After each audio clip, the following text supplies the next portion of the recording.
मतलब ठाकुर जी यूँ कह रहे हैं कि तुम सिर्फ मेरी मटकी नहीं खाई है, वाकई नहीं, लेकिन अगर देशनो है तो मतलब मेरे को भूख नहीं लगे। भूख तो धर्म है जीव को भूख लगे और यासु वो भोजन करे। मेरे को तो भूख ही नहीं लगे तो मैं भोजन करूँ ही नहीं हूँ।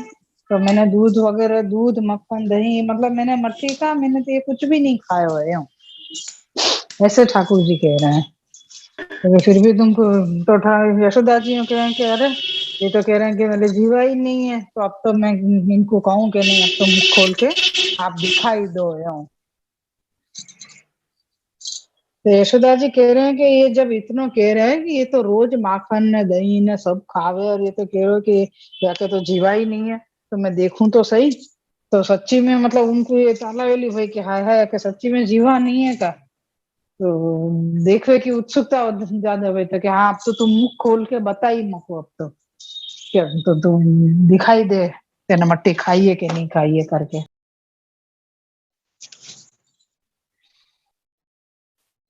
हमें अपन ने श्लोक अपन को 36 जो चालू कियो तो वो आपने पढ़ने थोड़ो छोड़ो आयो है।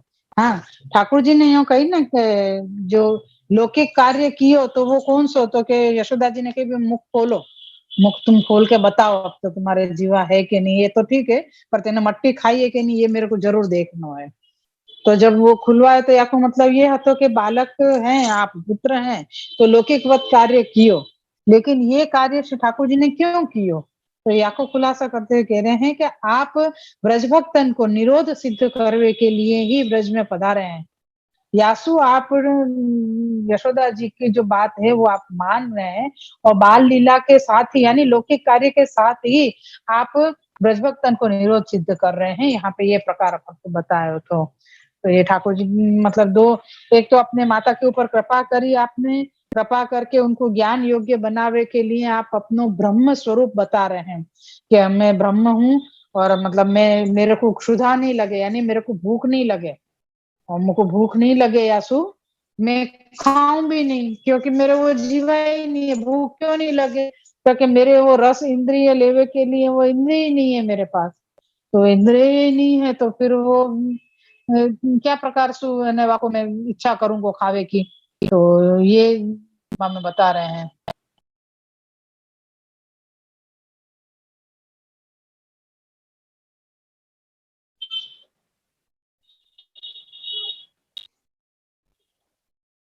अब आगे ले अपन। श्री वल्लभाधीश की जय हो।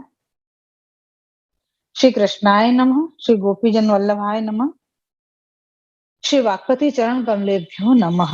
श्रीमद् भागवत महापुराण श्रीमद् वल्लभाचार्य जी विरचित श्री सुबोधनी जी की टीका 10वें स्कंद पूर्वार्ध तामस प्रकरण के प्रमाण अवान्तर प्रकरण में चतुर्थ अध्याय अपना चल रहा है, और 10वें स्कंद के अनुसार 8वां अध्याय चल रहा है, यानी कि 8वां अध्याय चल रहा है। या में जो प्रकार अभी या समय ज्ञान रूप बतावे को जो प्रकार चल रहे है वो चीज यहाँ पे चालू है। तो अकेले कह रहे हैं कि ठाकुर जी ब्रह्म रूप से आरोग्य नहीं है, लेकिन पुष्टि में भक्त के मनोरथ के पूरो करने के लिए आप आरोग्य हैं, और वो आरोग्य के, और फिर भी आप अभोक्ता हैं। ठाकुर जी अरोग्य हैं और आरोग्य के भी अभोक्ता हैं, यो बतायो है। तो वो पुष्टि को कार्य बतायो कि पुष्टि मार्ग के अंदर ठाकुर जी आरोग्य हैं, लेकिन फिर भी आप ब्रह्म रूप से अभोक्ता होके और आप विराजे हैं, ये प्रकार यहाँ पे बतायो। तो वाक्य बाद यशोदा जी ने कही कि अब तो तुम मुख खोलो। तो ये है यहाँ पे दो दो कार्य बताए कि ज्ञान मार्ग की रीति से अगर देखें तो ब्रह्म है वो भोजन नहीं करें, क्योंकि वो भोजन नहीं करने के कारण वो अभोक्ता है, और पुष्टि मार्ग के रीति के अनुसार भोजन करते हुए भी भगवान अभोक्ता है। ये प्रकार यहाँ पे ज्ञान मार्ग सु भक्ति मार्ग की विशेषता बताई, ये प्रकार यहाँ पे बताया है। अब अपन ने 36वां श्लोक लियो तो वाको अपन ने यहाँ तक देखो कि ठाकुर जी निरोध सिद्ध कर रहे हैं माता को। यासु आपने जब माता ने यूं कही कि हाँ मुख मुख खोल के दिखा दे, तो ठाकुर जी ने लौकिक बालक जैसे अपने माता की बात माने, ऐसे प्रकार से आपने भी अपना माता को बात मान के और मुख खोल दियो।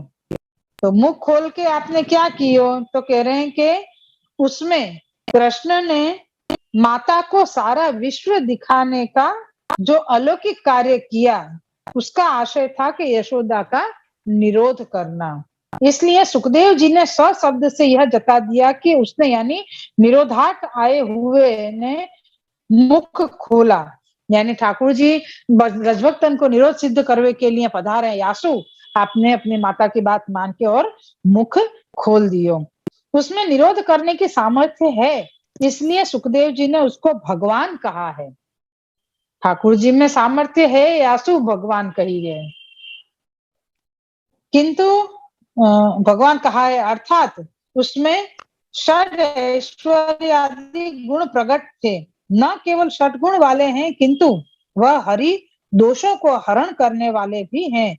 इन शब्दों से यह सिद्ध किया है कि पाप हरता, प्रपंच विस्मृति पूर्वक निरोध करता वह है। यानी ठाकुर जी निरोध सिद्ध कर रहे हैं, तो केवल ऐसा नहीं, निरोध सिद्ध करने को कहा है अर्थ के सब में आसक्ति छूट जाए और सिर्फ ठाकुर जी में लग जाए, तो वो ठाकुर जी अपने में निरोध सिद्ध करवा रहे हैं अपने भक्तन को।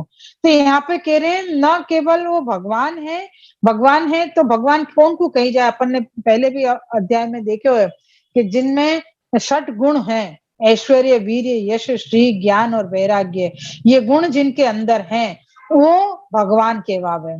तो वो जब भगवान है तो या के साथ में भगवान के साथ हरि नाम दियो है। तो कह रहे हरि को मतलब का भयो, तो के सर्व दोषन को हरण करवे वाले, यानी कि सारे दोषन को नाश करवे वाले ये जो भगवान है वो ब्रज में पधारे हैं और ब्रज में पधार के और वो ब्रज भक्तन को निरोध आप में गाने स्वयं में कर रहे हैं। ठाकुर जी में सबको चित्त लग जावे, ऐसे ही कार्य ठाकुर जी बाल लीला के साथ साथ कर रहे हैं। तो यहाँ पे कह रहे हैं कि ठाकुर जी ने जब माता के कहवे पे मुखारविंद अपनो खोलो है, तो वो क्यों खोलो है, क्योंकि आप सारे पाप को नष्ट भी करने वाले हैं और सारे प्रपंच की भी निवृत्ति करने वाले हैं। यासु आप या ही प्रकार सु यशोदा जी में सु भी ये सब कुछ दूर करके और निरोध सिद्ध कर रहे हैं। यानी ये सारे सामर्थ्य, पाप को दूर करनो, दोष को हरण करनो, फिर प्रपंच की विस्मृति करानो और षटगुण ऐश्वर्य वाले ठाकुर जी हैं, सर्व सामर्थ्य युक्त हैं। यासु आप श्री यशोदा जी को भी निरोध सिद्ध कर रहे हैं कि मान लिया जाए कि वह कृष्ण ऐसे ही हैं, किंतु अब तो अपने प्राकृतपना स्वीकार किया है आपने, तो इसलिए स्व ऐश्वर्य आदि धर्मों का तो तिरोभाव आप में होगा ही।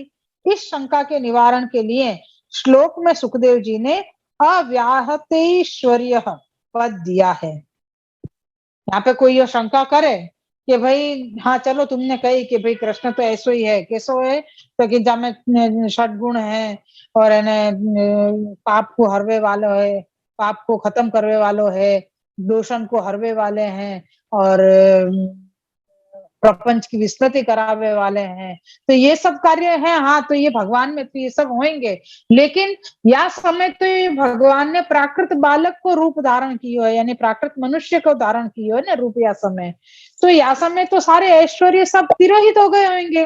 तो वाको निवारण करते हुए सुखदेव जी ने श्लोक में ही ये शब्द दियो है। श्लोक में क्या दियो है, व्याहतेश्वर्य, यानी के प्राकृत पद दिया है, जिसका अर्थ है कि किसी प्रकार का भी आपका ऐश्वर्य इस समय भी कम नहीं हुआ है। यानी ये श्लोक में पद सुखदेव जी ने यही सुध दे दिया है। कौन सा श्लोक दियो कि अव्याहते ऐश्वर्य, यानी या समय भी कोई भी प्रकार को ऐश्वर्य आपके वामेसु कम नहीं भयो है। वही आपका संपूर्ण ऐश्वर्य विद्यमान है, जो अपन ने देखियो कि षट गुण ठाकुर जी में विराजमान है। आप दोष के हरवे वाले हैं, या सो आपको हरि नाम दियो है, आप पाप को भी नष्ट करवे वाले हैं और आप प्रपंच की विस्तृति भी करावे वाले हैं। ये सारे सामर्थ्य आप में हैं और ये सारे ऐश्वर्य आप में संपूर्ण पने से विद्यमान है, या में सु कछु भी कम नहीं भयो है। तब प्राकृत बालक रूप का स्वीकार किस लिए किया है? फिर कोई प्रश्न नहीं करे कि भाई जब सभी चीज आपके अंदर ही विद्यमान है तो फिर प्राकृत बालक कैसे हुए? अगर कोई बालक के अंदर कोई अपन साधारण जीव नहीं कर सके, ऐसी भी कोई विशेषता होवे, जैसे दूर की कोई बात सुन लेनी या कछु त्रिकाल को कछु ज्ञान हो जानो या वाके बोलवे सु कोई कार्य सिद्ध हो जावे, ऐसी वाके अंदर कोई चमत्कारिक शक्ति होवे, तो यानी साधारण लोग सु कछु भी जरा सो अलग होवे तो भी वाको विशेष मानो जाए। तो यहाँ तो तुम यूँ कह रहे हो कि ये बालक के अंदर तो सब कछु विद्यमान है। अगर ये सब कुछ विद्यमान है तो ये प्राकृत बालक को धारण क्यों कियो इनने रूप? इनने प्राकृत रूप क्यों धारण कियो है? तो यहाँ पे कह रहे हैं कि इस शंका को मिटाने के लिए सुखदेव जी ने क्रीड़ा मनुज बालक ये भी शब्द दियो है पद के ये श्लोक के अंदर के व्यावत्ता व्यावत्त अव्याहतेश्वर्य क्रीड़ा मनुज बालक यानी क्या है कि श्री सुखदेव जी ने इस शंका को मिटाने के लिए क्रीड़ा मनुज बालक ये कहा है, तो दिखाने के लिए प्राकृतवत बालक रूप धारण नहीं किया है, किंतु यानी सिर्फ लोगों को दिखावे के लिए बालक रूप धारण नहीं किया है, लेकिन इस स्वरूप से क्रीड़ा करने की इच्छा थी, इसलिए यह रूप स्वीकार किया है। ठाकुर जी को सब भक्तन के साथ में क्रीड़ा करनी है, खेल करनो है, यासु ठाकुर जी ने प्राकृत बालक को रूप धारण कियो है, जैसे कि नटवत वरवत, यानी नटवर स्वरूप ठाकुर जी को है, नट रूप है परंतु वर हैं जिनको वर्ण हम कर रहे हैं, ऐसे ठाकुर जी हैं जो सर्व सामर्थ्य युक्त हैं। तो सामर्थ्य अपन को अभी जितने यहाँ बताए वो बताए, वाकई तो असंख्य सामर्थ्य आपके अंदर विराज रहे है, सर्व सामर्थ्य युक्त आप हैं, लेकिन यहाँ पे जो बताए वो देखें कि षड ऐश्वर्य आपके अंदर विराजमान है, दोष को हरण करने वाले हैं या सुहरी हैं, पाप को नष्ट करने वाले हैं और प्रपंच की विस्मृति करावे वाले हैं, तो ये सारे सामर्थ्य हैं। फिर भी आपने प्राकृत बालक रूप धारण कियो है, जामे प्राकृत बालक रूप धारण करवे सु भी आपके अंदर के कोई भी ऐश्वर्य कम नहीं हुए हैं, और प्राकृत बालक को यासु आपने धारण कियो है रूप, क्योंकि आपको मनुज बालक यानी मनुष्य के बालक होके और आपको क्रीड़ा करनी है सबके साथ, अपने भक्तन के साथ, यासु आपने ये प्राकृत बालक को रूप स्वीकार कियो है। भगवान में ज्ञान शक्ति और क्रिया शक्ति सदैव रहती है। यहाँ पे अपन को अपन कहवे ना कि ठाकुर जी को जो स्वरूप है वो अपन को क्यों महात्म्य के साथ अपन को ध्यान रखना चाहिए। अपन ये कहे कि भाई महात्म्य ध्यान रखना बहुत जरूरी है, तो कि महात्म्य को ध्यान रखना क्यों जरूरी है, तो कि वो यही के लिए जरूरी है कि ठाकुर जी ब्रह्म है, सर्व सामर्थ्य युक्त हैं, ये अपन को खबर है, लेकिन फिर भी अपन को बालक के रीत से ही अपन को ठाकुर जी की सेवा करनी है, तो वाकई लिए अपन को ये सारे प्रमाण याद रखने पड़ेंगे। तो महाप्रभु जी आज्ञा कर रहे हैं कि ठाकुर जी सर्व सामर्थ्य युक्त हैं, लेकिन फिर भी प्राकृत बालक रूप है। जैसे वो गोविंद स्वामी जी की वार्ता है ना कि खेल रहे हैं आप और खेलते खेलते ने गोविंद स्वामी को जो घोड़ा बनायो है और घोड़ा बना के और फिर ना आपने घोड़ा बना के आपने खेल रहे हैं और इतने में गोविंद स्वामी ने कहीं जाके लघु शंका कर दी, तो साथ के जो बालक थे उनने कही कि अरे ये क्या कियो, तो ने कही कि ले मैं या समय तो मैं घोड़ा हूं, तो घोड़ा तो कहीं भी लघु शंका कर देवे, बाकू ये ध्यान तो भी थोड़ी होवे कि यहाँ नहीं करनी चाहिए वहां नहीं करनी चाहिए। तो मतलब खेल है, खेल में अगर ठाकुर जी जो प्रमाण खेल कर रहे हैं वहां में अपन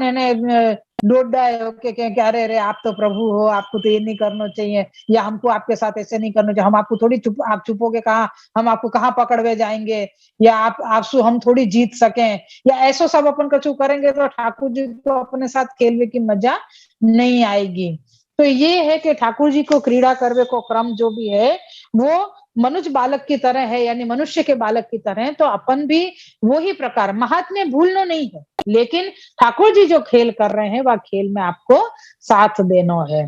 तो वही प्रकार अपन को है कि ठाकुर जी को अपने साथ खेलने में आनंद आवे, ऐसो खेल अपन को ठाकुर जी के साथ खेलना चाहिए, ठाकुर जी की इच्छा से खेलना चाहिए। ये यहाँ पे अपन को बताया है, या सो आपने मनुष्य बालक यानी कि मनुष्य के बालक को रूप आपने यहाँ पे सब सामर्थ्य होते हुए भी आपने प्राकृत बालक को रूप धारण कियो है। अब यहाँ पे कह रहे हैं कि भगवान में ज्ञान शक्ति और क्रिया शक्ति हमेशा ही रहे, किंतु जब लोकवत लीला करनी होती है तब समय पर कभी कभी केवल क्रिया शक्ति तिरोहित कर लीला करते हैं, नहीं तो ज्ञान शक्ति की तरह क्रिया शक्ति भी प्रकट रहती है। ज्ञान शक्ति तो सर्वदा प्रकट रहती है। अतः कृष्ण ने अपने मुख में विश्व रूप का दर्शन कराया।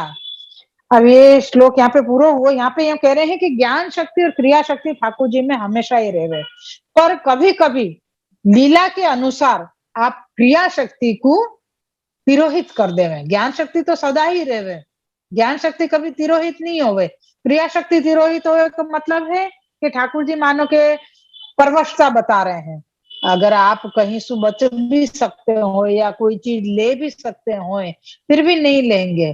क्यों? क्योंकि माँ है, माता है आसपास में तो माता देगी, या अपनो कोई प्रिय व्यक्ति है तो वो भी देगो, जो हमारी परवाह कर रहे है, जो हमारा ध्यान रख रहे है।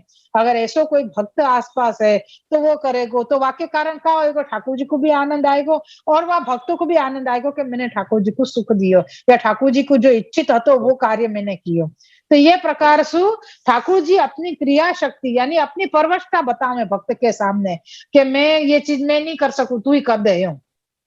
तो ये कहने कि जैसे बालक को खानो आवे लेकिन फिर भी माँ के हाथ से खावे में वाको ज्यादा ही आनंद आवे कि भाई वो माता वाको भोजन कराएगी तो वाको ज्यादा मजा आएगी। तो ऐसे प्रकार से है कि कैसे भी ठाकुर जी अपनी क्रिया शक्ति को छुपा के और लीला के अनुसार आप कार्य कर रहे हैं। तो यहाँ पे ये बता रहे हैं कि ऐसे में ठाकुर जी ने अपनी क्रिया शक्ति को छुपा के और ज्ञान शक्ति यहाँ पे प्रकट करी। यासु जो मुखारविंद आपने खोले तो यशोदा जी के कहवे पे, तो वो मुखारविंद ने आपने विश्व रूप के दर्शन कराए हैं। ये अपनो 36वां श्लोक पूरो भयो है। या को फिर सु मैं थोड़ो सो ये 2-3 श्लोकन को जो प्रकार है, ठाकुर जी अपने ब्रह्मत्व को यानी ब्रह्म स्वरूप को प्रकट कर रहे हैं श्री यशोदा जी के सामने। यशोदा जी को जब बालकन ने कही कि ठाकुर जी ने श्री कृष्ण ने मट्टी खाई है, तो ठाकुर जी की चिंता करवे के यानी ठाकुर जी की अपना बालक है, मेरो पुत्र है, ये सोच के जब यशोदा जी को चिंता हुई, यासु आप एकदम दौड़ती हुई ठाकुर जी के पास पधारी और उन्होंने आपको हाथ पकड़ लियो। तो क्या हाथ क्यों पकड़ो? तो कह रहे हैं कि वो हाथ ही उनको दिखियो जासु उनने ठाकुर जी को मट्टी खाते हुए देखे कि या हाथ से मट्टी खाई है, यो करके उनने कर्म देखियो, यासु उनने आपको श्रीहस्त पकड़ लियो। और वाके बाद उनको थोड़ा सो गुस्सा होके उपालंब दियो है। यहाँ पे यो याको भी पूरा प्रकार बतायो कि यशोदा जी को ताड़ना नहीं करें ठाकुर जी को, यशोदा जी ऐसो भाव या ताड़ना यानी ठाकुर जी को कहीं वो मार नहीं देवे गुस्सा के मारे कि तेने ऐसे मट्टी क्यों खाई करके एक थप्पड़ ना मार देवे। तो अगर ऐसो करते यशोदा जी, क्योंकि थोड़े गुस्सा होते हुए तो पधार ही थे और गुस्सा होते हुए आए थे, तो यहाँ पे तो तुरंत ये देख लेते कि अरे यानी मट्टी खाई है, तो तुरंत गुस्सा दिखाते कि अरे तेने मट्टी क्यों खाई, यूं करके थोड़ा ताड़ना कर देते। तो अगर ऐसा करते यशोदा जी, तो ठाकुर जी के अंतस्थित जो बालक हैं उनको कष्ट हो तो, और उन भक्तन को अपराध ठाकुर जी यशोदा जी को लगतो। और दूसरो परब्रह्म परमात्मा ठाकुर जी हैं उनको ताड़ना करवे को भी अपराध यशोदा जी को लगतो। तो इन दोनों अपराधन के कारण यशोदा जी ज्ञान प्राप्त करवे के लायक योग्य न रहती, और वो योग्यता नहीं आती तो ठाकुर जी के माता होवे के कारण भी वो अज्ञानी ही रह गई। यानी सारो जगत जान रहे है कि ठाकुर जी मतलब कृष्ण ब्रह्म स्वरूप है, परब्रह्म परमात्मा है, तो ये चीज उनकी माता ही नहीं जान सकती। और दूसरो हतो कि भक्त को अपराध करते तो यशोदा जी द्रोही कहलाते, और द्रोही के पास कभी भगवान नहीं जावे। जो भक्त को द्रोह करे है वाके पास कभी ठाकुर जी नहीं जावे। यानी अगर माता ये अपराध कर लेती, ताड़ना करवे की, तो ठाकुर जी के अंदर जो बालक है उनको अपराध करती, वो उन भक्तन को अपराध हो जातो, तो यशोदा जी द्रोही, भक्त द्रोही बन जाती और ठाकुर जी फिर उनको दूर रहना पड़तो। तो ये दोनों कारण से ठाकुर जी ने स्वयं ने आपने कृपा विचार के यशोदा जी को मन ऐसो कर दियो कि जासू यशोदा जी को ठाकुर जी को ताड़ना करवे को जो भाव ही न आयो, बल्कि उनने ठाकुर जी के भययुक्त नेत्र देख के और उनको दया, स्नेह और दया से सिर्फ थोड़ो सो उपालंब ही दियो। और फिर ठाकुर जी से कही कि तुमने ये संयम क्यों नहीं रखो, ये से मट्टी क्यों खाई तुमने? तो ठाकुर जी ने कही कि मैंने मट्टी नहीं खाई है। यशोदा जी कहे कि ये बलराम जी और ये बालक ये सबका झूठ बोल रहे हैं। बलराम जी तो नहीं बोल सके कभी झूठ, उनको बड़ो प्रमाण है कि उनने भी तो को मट्टी खाते देखे हुए और एकांत में तेने मट्टी खाई है। तो ये सारो प्रकार यहाँ पे बताए। तब श्री ठाकुर जी ने कही कि ये सब झूठ बोल रहे हैं। तो यहाँ पे प्रश्न आवे, श्री महाप्रभु जी ने यहाँ पे एक कारिका दी थी बीच में, अपन को मनन करते रहना चाहिए, क्योंकि ये बहुत गहन विषय आ रहे है, विषय है ये, अपन को समझना बहुत जरूरी है ये सब, या के लिए अपन को ये देखना है। ठाकुर जी ने ये सो क्यों कही कि बलराम जी ने जो कही है वो सत्य नहीं है। तो प्रश्न करे वाला तो यूं करे कि शंकरशरण जी यानी बलराम जी में तो ठाकुर जी को आवेश है, तो फिर उनकी बात असत्य कैसे हो सके? तो वाको खुलासा करते हुए श्री महाप्रभु जी ने यहाँ पे आज्ञा करी है कि शंकर बलराम जी ठाकुर जी की हर लीला को जानते थे, तो उनको तो ये खबर होनी चाहिए थी कि ठाकुर जी ने या समय अंतस्थित बालकन को चरणारविंद की रज, मतलब चरण को जो स्पर्श भयो है ब्रज की रज में, और वो भक्ति रस भरपूर हो गई है, ऐसी रज को आस्वादन करावे के लिए उन अंतस्थित बालकन को जो आस्वादन करानो है, वाके लिए ठाकुर जी ने मट्टी आरोगी, और वो आरोग्य मतलब वो अधरामृत रूप ही उन बालकन के उदर में गई, यानी बालकन के हृदय में गई, यूं कह सके अपन। तो ये सब ख्याल होवे के बावजूद भी बलराम जी ने ऐसे क्यों कही कि श्री कृष्ण ने मट्टी खाई है? तो यहाँ पे श्री आचार्य जी कह रहे हैं कि जब ठाकुर जी की यानी भगवत स्वरूप की लीला के विरोधी कोई शब्द कोई सु बोलते हुए, भले वो भगवदीय होए, भगवदीय मतलब भगवत आवेश वालो होए, तो वह समय ये समझना चाहिए कि ठाकुर जी की इच्छा की विरुद्ध या ठाकुर जी की लीला के विरुद्ध ये शब्द निकल रहे हैं, या को मतलब ऐसे समय में ठाकुर जी को आवेश उनके अंदर नहीं है। यानी जब बलराम जी ने ये कही कि श्री कृष्ण ने मट्टी खाई है, तो वह समय में ठाकुर जी को आवेश बलराम जी में नहीं है। तो यासु ठाकुर जी ऐसो यशोदा जी सु कह रहे हैं कि भैया बलदाव भी झूठ बोल रहे हैं, असत्य बोल रहे हैं। क्यों? क्योंकि यह समय ठाकुर जी की लीला के विपरीत उनकी वाणी भई है। तब यशोदा जी के ऐसा कैसे हो सके? तो ठाकुर जी कह रहे हैं कि अगर आपको विश्वास नहीं आ रहा है तो आप मेरे मुख को प्रत्यक्ष खोल के आप देख लो, क्योंकि मैं तो सिर्फ मट्टी का, मैं तो दूध दही माखन कुछ भी नहीं खाऊं। ये गोपी जन जो भी आई थी, ये जो उराना शिकायत कर रही है, ये भी झूठ है। मैंने तो कुछ भी नहीं खायो है, आप स्वयं देख लो, क्योंकि मेरे तो जीवा ही नहीं है। जीवा होएगी तो मुझको भूख लगेगी, वह रस को आस्वादन में लाऊंगा, और जीवा ही नहीं है तो मुझको भूख भी नहीं लगेगी, और भूख नहीं लगेगी तो मैं खाऊंगा नहीं, क्योंकि मैं तो ब्रह्म हूँ। ब्रह्म के पास जीवा नहीं होवे, यानी ब्रह्म ये आस्वादन नहीं लेवे, ब्रह्म को भूख नहीं लगे, भूख तो जीव को लगे है। तो ये प्रकार आयो तो यशोदा जी को तो और चिंता होगी कि ये तो रोज तो माखन दही दूध सब खावे, और ये तो कह रहे कि मैं कुछ भी नहीं खाऊं, तो ऐसे कैसे? अब तो मैं आपको मुख खोल के देखूंगी ही। लेकिन बीच में ये भी बताया कि ज्ञान मार्ग की रीति सु ब्रह्म भोजन नहीं करे है, या सु वो अभोक्ता है, और भक्ति मार्ग पुष्टि मार्ग की रीति के अनुसार ठाकुर जी भोजन करे हैं, फिर भी अभोक्ता है। ये ज्ञान मार्ग सु भक्ति मार्ग की विशेषता यहाँ पे बताई। वाके बाद जब मृतिका भक्षण में वो खोले मुखारविंद ठाकुर जी ने, तो वो भी लौकिक के लिए लौकिक बालक जैसे करे है, वैसे ही माता की आज्ञा मान के कियो। लेकिन ठाकुर जी सर्व सामर्थ्य युक्त हैं, षटगुण ऐश्वर्य आदि वाले हैं, और दोष के हरण करने वाले हैं, या सो आप हरि हैं, पाप के हरता हैं और प्रपंच की विस्मृति करावे वाले हैं। व्यासु आपने यशोदा जी को ये बात मान ली कि मुख खोलो और मुख खोलो और ताकि यशोदा जी को निरोध सिद्ध होवे। ये पूरो प्रकार यहाँ पे आयो। और जब ठाकुर जी ने अपनो यहाँ पे कोई शंका करे, दो शंका यहाँ पे बताई गई कि क्या प्रकार से ठाकुर जी ने प्राकृत बालक हैं, तो प्राकृत बालक में तो ये सब तिरोहित हो गयो होएगो। तो कह रहे हैं कि नहीं, यहाँ पे ये कछु भी तिरोहित नहीं भयो है, लेकिन ठाकुर जी सब सामर्थ्य युक्त ही यहाँ प्राकृत बालक रूप बने हैं। तो फिर प्राकृत बनने की क्या जरूरत थी, जब सारे ऐश्वर्य लेके ही बैठना तो प्राकृत क्यों बने। तो कह रहे हैं कि मनुज बालक क्रीड़ा मनुज बालक यूं पे शब्द दियो है। तो यहाँ पे आज्ञा कर रहे हैं श्री आचार्य जी कि ठाकुर जी को मनुष्य के बालक होके और मनुष्यन के बालकन के साथ में, उन्हीं भक्तन के साथ में ऐसी ही क्रीड़ा करनी है।